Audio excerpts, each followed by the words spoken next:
હર હર મહાદેવ. ઓમ નમઃ શિવાય. દરેક મંત્રમાં સૌપ્રથમ ઓમ શા માટે આવે છે? યોગમાં શ્વાસોશ્વાસ સાથે શા માટે કરવામાં આવે છે ઓમનું ઉચ્ચારણ? શું છે ઓમ રહસ્ય? શિવ રહસ્યમાં હું બંસી દવે આજે વાત કરીશું પ્રણવ મંત્ર ઓમ વિશે. ઓમકારને આપણે નાદ બ્રહ્મના મૂળ સ્વરૂપે જોઈ શકીએ. આપણા ઉપનિષદોમાં ઓમ અથવા બ્રહ્મ કે વ્યક્તિગત ચેતના, વૈશ્વિક ચેતનામાં કોઈ ભેદ દ્રષ્ટિ અથવા વિભિન્નતાથી જોવામાં નથી આવ્યો. પંચીકરણમાં માનવ જીવનને 3 વિભાગમાં વહેંચવામાં આવ્યા છે. પહેલું જાગૃત અવસ્થા, બીજું સ્વપ્ન અવસ્થા અને સુષુપ્ત અવસ્થા, તેમજ ચોથી અવસ્થાને તુર્યા અવસ્થા તરીકે જાણવામાં આવે છે, જેમાં મન આ ત્રણેય અવસ્થાથી વિભાજિત થઈ અને પોતાના મૂળ સ્વરૂપમાં વિરાજિત રહે છે.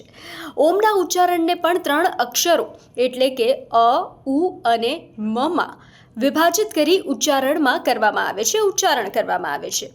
અકાર એટલે જાગૃત અવસ્થા, ઉકાર એટલે સ્વપ્ન અવસ્થા, મકાર એટલે સુષુપ્ત અવસ્થા.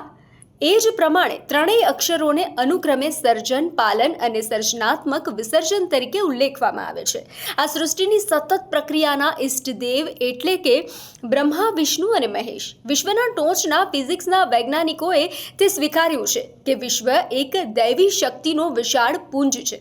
વિશ્વની ઉત્પત્તિ યાને કે બિગ બેંગ થિયરી પ્રમાણે જ્યારે સૂર્યમંડળની રચના થઈ ત્યારે તેની પાછળ કોઈ રહસ્યમય નાદ હશે. હા, તે છે ઓમ સ્વરૂપ. ઓમકાર એ આપણા અસ્તિત્વનો બીજ મંત્ર છે, જે બધા જ વેદો અને ઉપનિષદોનો સાર છે.